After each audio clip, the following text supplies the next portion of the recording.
Good morning friends. So welcome to the prelims booster session. आज का पहला topic है पीएम किसान स्कीम। ये टॉपिक गवर्नेंस के लिए इंपॉर्टेंट है। यूनियन मिनिस्ट्री ऑफ एग्रीकल्चर जो है उन्होंने कहा है कि 1.16 लाख फार्मर्स जो है उन्होंने वॉलंटरीली जो है वो बेनिफिट्स जो पीएम किसान स्कीम के हैं वो गिव अप कर दिए हैं। तो पीएम किसान स्कीम क्या है? एक सेंट्रल गवर्नमेंट स्कीम है जिसमें फाइनेंशियल सपोर्ट दिया जाता है 6,000 रुपये का हर साल 3 इंस्टॉलमेंट्स में सभी land holding farmer families of India को। तो 2019 में स्कीम को लॉन्च किया गया था। फाइनेंशियल एड जो है वो फार्मर्स को दी जाती है ताकि वो डाइवर्स इनपुट्स जो है वो भी परचेज़ कर सकें एग्रीकल्चर और रिलेटेड एक्टिविटीज़ से। तो बेसिकली ये एक सेंट्रल सेक्टर स्कीम है। 100% फंडिंग जो है सेंटर से आती है इसमें।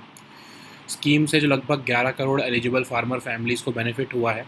3 लाख करोड़ रुपए ट्रांसफ़र किए गए हैं डायरेक्टली उनके अकाउंट्स में इन लास्ट 5 ईयर्स में। 1.75 लाख करोड़ तो खासकर कोविड के पीरियड में ही सिर्फ ट्रांसफ़र हुए थे। 17th इंस्टॉलमेंट जो है वो ड्यू है और वो जाने वाली है अभी।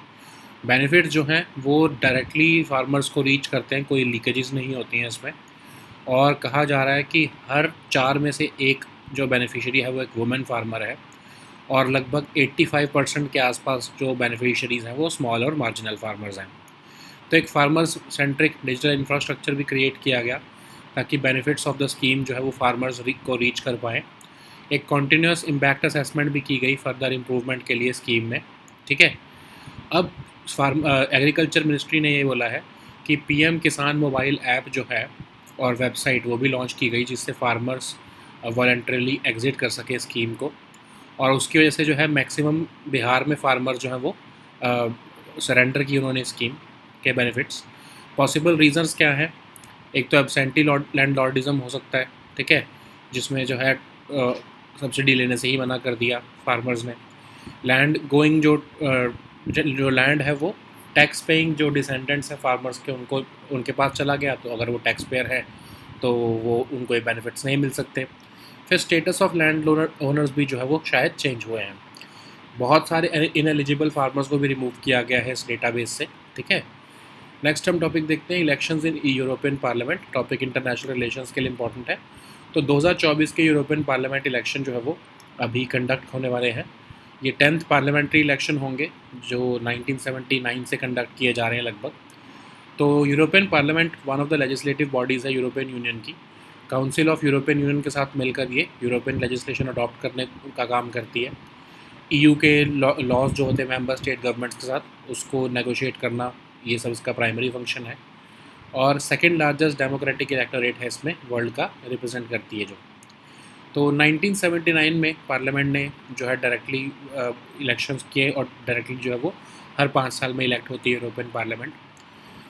705 मेंबर्स हैं वहाँ पर। ईच मेंबर स्टेट जो है वो अपना खुद का मेथड रखती है जो है मेंबर्स ऑफ पार्लियामेंट इलेक्ट करने का यूरोपियन पार्लियामेंट भेजने के लिए। ये सिस्टम इंश्योर करता है कि नंबर ऑफ सीट्स जो है पार्टी जो जीत रही है वो प्रोपोर्शनल रहे, प्रोपोर्शनल रिप्रेजेंटेशन सिस्टम, जितनी वो वोट रिसीव कर रही है।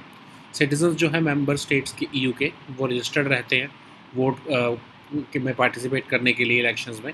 इलेक्टेड इंडिविजुअल जो है वो जब एक बार इलेक्ट हो जाते हैं तो वो नेशनल गवर्नमेंट का पार्ट नहीं रह सकते। पॉलिटिकल पार्टीज़ हर मेंबर स्टेट में एक लिस्ट ऑफ कैंडिडेट्स देती है। इवन इंडिपेंडेंट कैंडिडेट्स भी लड़ सकते हैं कुछ कंट्रीज़ में। और नंबर ऑफ़ जो MEPs होते हैं वो जो हर कंट्री इलेक्ट करती है वो रफली उनकी पॉपुलेशन साइज़ जितने ही होते हैं। ठीक है।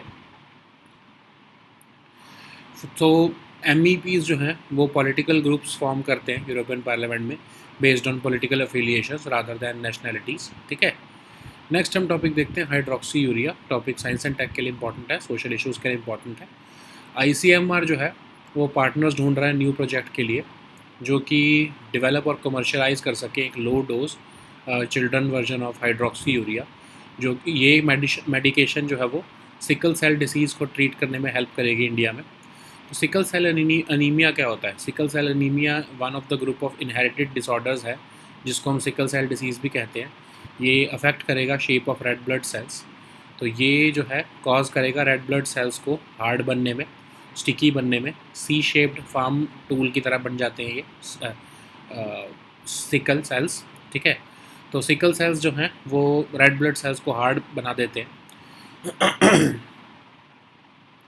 तो सिकल सेल एनीमिया जो है वो उसमें क्या होता है कि जो राउंड रेड ब्लड सेल्स हैं वो ईजिली मूव हो सकते हैं ब्लड वेसल्स में, लेकिन जब सिकल सेल्स हो जाते हैं तो उनको जो है मूवमेंट में दिक्कत होती है, तो वो ब्लॉक करने लगते हैं ब्लड फ्लो को।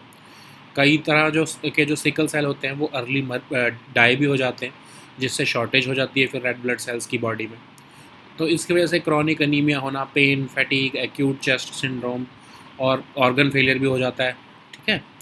इंडिया जो है सेकंड वर्स्ट अफेक्टेड कंट्री है जो है सिकल सेल एनीमिया की वजह से जो है जो ये कंडीशन होती है। सिकल सेल डिसीज़ जो है वाइड स्प्रेड है, खासकर ट्राइबल पॉपुलेशन में कंट्री में। तो इसीलिए मिनिस्ट्री ऑफ ट्राइबल अफेयर्स ने भी sickle cell disease support corner जो है वो लॉन्च किया था। National council on sickle cell disease भी लॉन्च किया गया। बजट 2023-24 में गवर्नमेंट ने प्लान लॉन्च किया स्पेशल कार्ड्स देने का ट्राइबल एरियाज़ को। जुलाई 2023 में पीएम मोदी ने national sickle cell anaemia eradication mission भी निकाला। 2047 तक जो है वो गवर्नमेंट ने मिशन रखा है कि सिकल सेल एनीमिया को ख़त्म कर दिया जाएगा देश से। अब हाइड्रोक्सी यूरिया क्या है? एक ओरल कीमोथेरेपी ड्रग है जो कि प्रिस्क्राइब किया जाता है सिकल सेल डिसीज़ में। तो ये ब्लड सेल्स को राउंड और फ्लेक्सिबल रखने में हेल्प करता है ताकि वो फ्लो कर सकें बेटर, ऑक्सीजन डिलीवर कर सके बॉडी में बहुत ईजीली। हाइड्रोक्सी यूरिया जो है वो एक इफेक्टिव ड्रग है patients of sickle cell disease और थैलेसीमिया दोनों को ट्रीट करने के लिए। कैसे काम करता है ये? तो सिकल सेल जो ब्लड सेल्स होते हैं वो डीऑक्सीजनेटेड होते हैं, तो ये इकट्ठे होने लगते हैं और चेन्स बना लेते हैं या लॉन्ग पॉलीमर्स बना लेते हैं। जो ये पॉलीमर्स हैं ये स्टिकियर होते हैं, जो स्टिकीनेस जब इंक्रीज़ हो जाती है तो ब्लॉकेज इंक्रीज़ होने का खतरा रहता है। एक फीटल हीमोग्लोबिन होता है जिसको HbF कहते हैं, वो इन पॉलीमर्स को बढ़ने से रोक सकता है, जिसकी वजह से जो है ब्लॉकेजेस नहीं होंगी, ऑर्गन डैमेज नहीं होगा। हाइड्रोक्सी यूरिया जो है वो इस फीटल हीमोग्लोबिन को बढ़ाने में बॉडी में हेल्प करता है, जिसकी वजह से जो है ये कॉम्प्लिकेशन सिकल सेल डिसीज़ के जो है रोक लेता है। ठीक है। बहुत सी फार्मा कंपनीज जो हैं ऑलरेडी 500 mg कैप्सूल या 200 mg टैबलेट्स बनाती है हाइड्रोक्सी यूरिया की, लेकिन ये बहुत बड़ा चैलेंज है छोटे बच्चों में इसको सस्पेंशन फॉर्म में बनाना, मतलब लिक्विड फॉर्म में बनाना और लो डोज ट्रीटमेंट रखना। ठीक है। तो सर्विस प्रोवाइडर्स जो हैं वो हो सकता है कि हाई डोज टैबलेट्स को ब्रेक डाउन करके जो है उसी का ही जो है वो सस्पेंशन सॉल्यूशन मतलब लिक्विड सॉल्यूशन बनाएं, बट वो कैसे उस पर्टिकुलर डोज को इंश्योर रखा जाएगा वो बहुत बड़ा एक चैलेंज है। नेक्स्ट हम टॉपिक देखते हैं स्ट्रोमेटोलाइट्स। ये टॉपिक इन्वायरमेंट के लिए इंपॉर्टेंट है। साइंटिस्ट ने रिसेंटली स्ट्रोमेटोलाइट्स, लिविंग स्ट्रोमेटोलाइट्स जो है वो अनर्थ किए हैं, जो कि एंशिएंट जियोलॉजिकल स्ट्रक्चर्स होते हैं एल्गी से बने हुए। शेबारा आइलैंड जो कि बिल्कुल सऊदी अरेबिया के पास है, वहाँ पर ये पाए गए हैं। स्ट्रोमेटोलाइट्स जो हैं वो एक्रीशनरी स्ट्रक्चर्स हैं जो शैलो वाटर में बनते हैं, साइनोबैक्टीरिया से खासकर, जिसको हम ब्लू ग्रीन एल्गे कहते हैं। तो ये thin alternating light and dark layers होती हैं। स्ट्रोमेटोलाइट्स जो है बहुत कॉमन है प्री कैम्ब्रियन रहे हैं कि प्री कैम्ब्रियन टाइम में। मोस्ट स्ट्रोमेटोलाइट्स जो है वो मरीन है। लिविंग स्ट्रोमेटोलाइट्स जो है वो फ्यू सॉल्टी लगून्स में पाए जाते हैं। ठीक है। वेस्टर्न ऑस्ट्रेलिया में जो है इंटरनेशनली सिग्निफिकेंट है इसके लिए। शार्क बे जो है खासकर वेस्टर्न ऑस्ट्रेलिया में वन ऑफ द 2 प्लेसेस है जहाँ पर लिविंग मरीन स्ट्रोमेटोलाइट्स एग्जिस्ट करते हैं। तो इनकी अगर हम इंपॉर्टेंस देखें तो ये one of the most ancient records of life दिखाते हैं अर्थ में फॉसिल्स की। तो ये बायोटिक स्ट्रक्चर्स हैं जो कि इंस्ट्रूमेंटल रहते हैं ग्रेट ऑक्सीजनेशन इवेंट में, और जो कि 2 बिलियन ईयर्स अगो पहले भी हुई थी अर्थ पर। और फोटोसिंथेटिक हैं, तो साइनोबैक्टीरिया जो है ऑक्सीजन प्रोड्यूस करता है एज अ बाई प्रोडक्ट, और अर्थ के एटमॉस्फेयर जो कार्बन रिच मिक्सचर है उसमें ऑक्सीजन रिच एटमॉस्फेयर देने का काम ये स्ट्रोमेटोलाइट्स करते हैं। नेक्स्ट हम टॉपिक देखते हैं United Nations global supply chain forum. Topic economy के लिए और इंटरनेशनल रिलेशंस दोनों के लिए इंपॉर्टेंट है। तो United Nations global supply chain forum जो कि ऑर्गेनाइज़ किया गया UN CTAD और गवर्नमेंट ऑफ बारबाडोस द्वारा, वो रिसेंटली कंक्लूड हुआ है। UN global supply chain forum एक का जो इनॉग्रल एडिशन है वो भी किया गया है UN CTAD और गवर्नमेंट ऑफ बारबाडोस द्वारा। इसमें बहुत सारी डिस्कशंस हुई, लगभग 1000 participants from around the world participate किया उन्होंने और डिस्कस किया प्रेसिंग इश्यूज जो global disruptions, geopolitical tensions, climate change और कोविड पैंडमिक से रिलेटेड थे और उनका क्या इम्पैक्ट रहा ग्लोबल ट्रेड पर। तो एफर्ट्स जो है करे जाएंगे लो और ज़ीरो कार्बन फ्यूल्स को इंसेंटिवाइज करने के लिए। सेफ्टी फ्रेमवर्क्स बनाए जाएंगे न्यू फ्यूल्स के लिए। पोर्ट रेडीनेस इंश्योर की जाएगी इन वेरियस फ्यूज़ को जो है हैंडल करने के लिए। डिजिटल टेक्नोलॉजीज़ बनाना, ये भी हाईलाइट किया गया है। और बहुत सारी और भी डिस्कशंस हुई हैं। कहा जा रहा है कि नेक्स्ट फोरम जो है वो सऊदी अरेबिया में होगा 2026 में।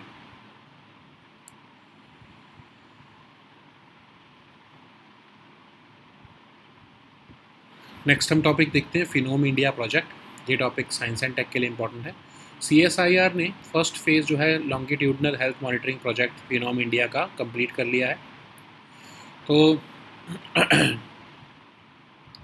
फिनोम इंडिया प्रोजेक्ट क्या है? Phenome India CSIR health cohort knowledge base, ये एक इनिशिएटिव है CSIR का, 2023 में लॉन्च किया गया था।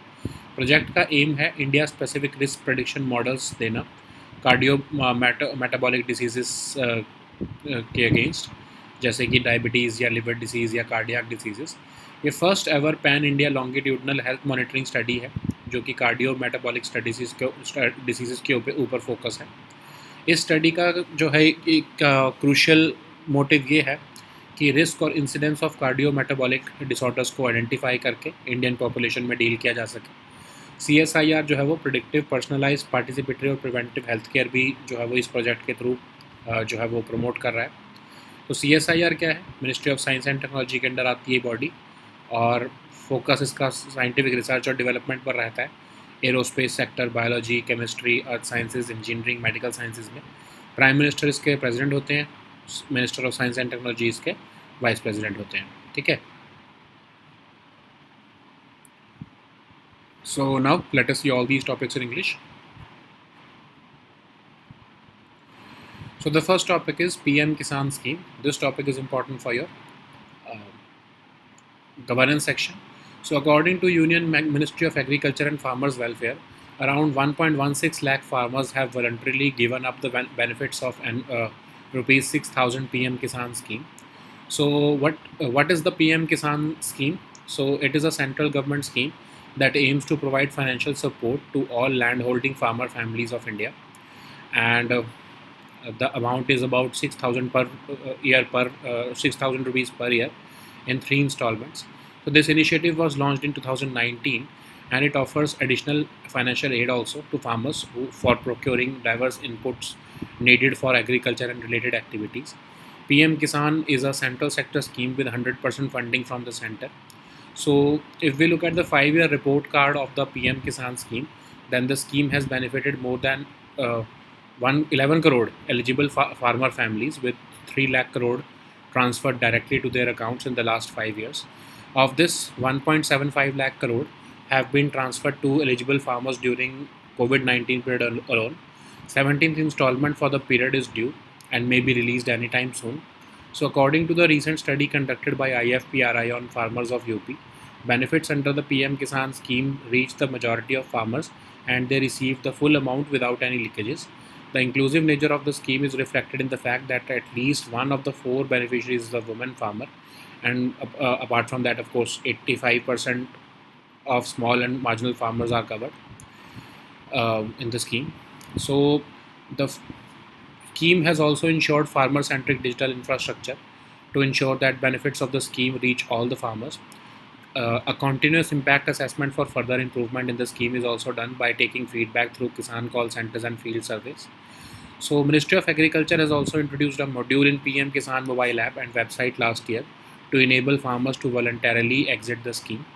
The maximum number of farmers who surrendered the scheme benefits are from Bihar. What are the possible reasons behind farmers giving up this PM Kisan benefits? First is, of course, absentee landlords who may have decided against the availing of the subsidy. Then there is the possibility of land which is going to tax-paying descendants who are, of course, not eligible. Then there could be change in status of landowners also. Many ineligible farmers were also removed from the scheme database. So the next topic is elections in European Parliament. This topic is important for your international relations. So 2024 European Parliament election is scheduled to be held from 6 to 9 June, and this will be the 10th parliamentary election since the first direct elections of 1979. So European Parliament is one of the legislative bodies of European Union and one of its 7 institutions. Together with the Council of European Union, it adopts the European legislation. Its primary functions include negotiating EU laws with the member state governments, which are represented by the European Council. It represents the second largest democratic electorate in the world, and since 1979, Parliament has been directly elected every 5 years by the citizens of European Union through universal suffrage. Parliament is composed of 705 members, and each member state has its own methods of electing these MPs. And this system ensures that number of seats a party wins is proportional to the number of votes it receives. Citizens of EU member states who are registered to vote can participate in the elections, and elected individuals cannot hold functions in national governments after getting, of course, elected to this parliament. Political parties in each member state put forward list of candidates, and even independent candidates are also allowed to participate in some countries. So number of MEPs that each country elects is roughly proportional to its population. Okay. So MEPs also form political groups in the European Parliament based on the political affiliations rather than nationalities. So the next topic is hydroxyurea. This topic is important for your science and tech section. ICMR is seeking partners for a new project in which they want to develop and commercialize a low dose for children's version of hydroxyurea, which will be used to treat sickle cell disease in India. So sickle cell anemia is one of a group of inherited disorders known as sickle cell disease, and it affects the shape of red blood cells, which causes the red blood cells to become hard, and hemoglobin becomes abnormal, which causes the red blood cells to become hard and sticky and look like a C-shaped farm tool called a sickle. So what happens in this sickle cell anemia? Around red blood cell can move easily through blood vessels because of its shape, and sickle cells die early because and which result in shortage of blood cells, and it also causes major chronic diseases including organ failures. So sickle cell anemia is one of is very problematic because India is the second worst affected country in terms of predicted births with this disease. Sickle cell disease is widespread among the tribal population. That's why Ministry of Tribal Affairs has launched this Sickle Cell Disease Support Center and the National Council on Sickle Cell Disease. In Budget 2023-2024, government announced its plans to distribute special cards across tribal areas.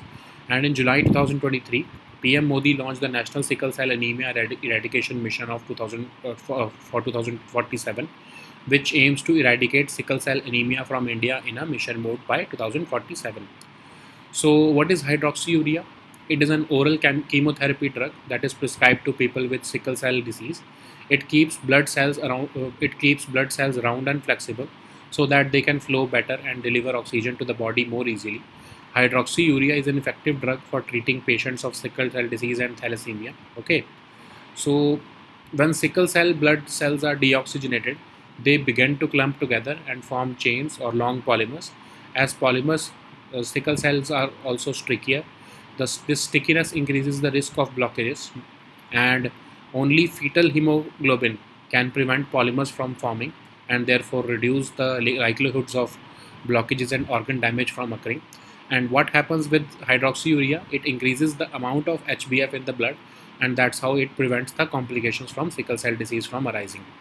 So what's the problem? So problem here is that most pharma companies already offer hydroxyurea in 500 mg capsules or 200 mg tablets, but the main challenge is in treating the children is that there is a lack of a suspension form or a liquid form, and ensuring that the low dose treatment would remain.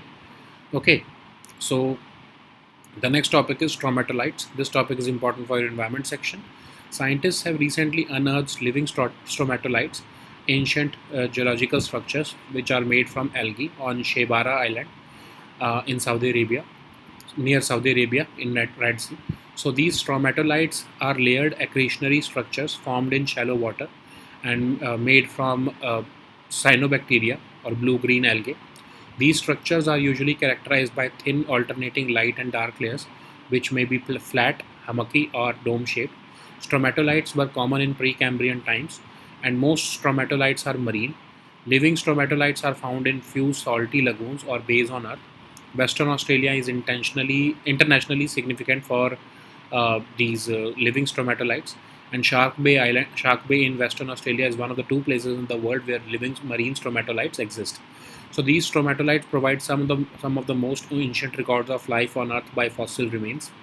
And these biotic structures were instrumental in the Great Oxygenation event also 2 billion years ago. So these cyanobacteria produce oxygen as a byproduct. So because of being photosynthetic. So these stromatolites became more common 2.4 billion years ago when they gradually changed the Earth's atmosphere from a carbon dioxide rich mixture to the present day oxygen rich atmosphere. So the next topic is United Nations Global Supply Chain Forum. This topic is important for your economy and international relations topic. So the inaugural United Nations Global Supply Chain Forum was organized by UNCTAD and Government of Barbados. So this is the of course inaugural edition, and over 1,000 participants from around the world have uh, gone together to tackle the pressing issues of global disruptions, geopolitical tensions, climate change, and COVID-19 pandemic, and their impact on global trade. Discussions were also held to incentivize low or zero carbon fuels, how to establish safety frameworks for new fuels, and enhance the port readiness for handling various fuels. Digital technologies to be adopted were also highlighted, and the next forum is set to take place in Saudi Arabia in 2026.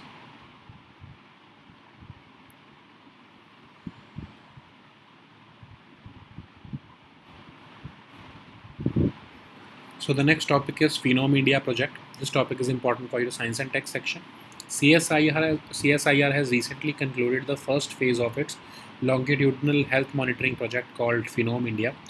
And Phenom India CSIR Health Cohort Knowledge Base is an initiative by the CSIR which was launched on 7th December 2023. This project aims to develop India-specific risk prediction models for cardiometabolic diseases, including diabetes, liver diseases, and cardiac diseases. This is the first ever pan-India longitudinal health monitoring study focused on cardiometabolic diseases. This study is crucial for understanding the risk and incidence of cardiometabolic disorders in the Indian population. Through this project, CSIR is also promoting predictive, personalized, participatory preventive healthcare, and the funding for CSIR is given by Ministry of Science and Technology. CSIR is primarily focused on scientific research and development in the fields of aerospace, biology, chemistry, earth sciences, engineering, and medical sciences. The president for this body is the Prime Minister of India, and the Vice President is the Union Minister of Science and Technology. Okay, so these were our topics for today. We'll meet next time with new topics. Until then, goodbye and take care.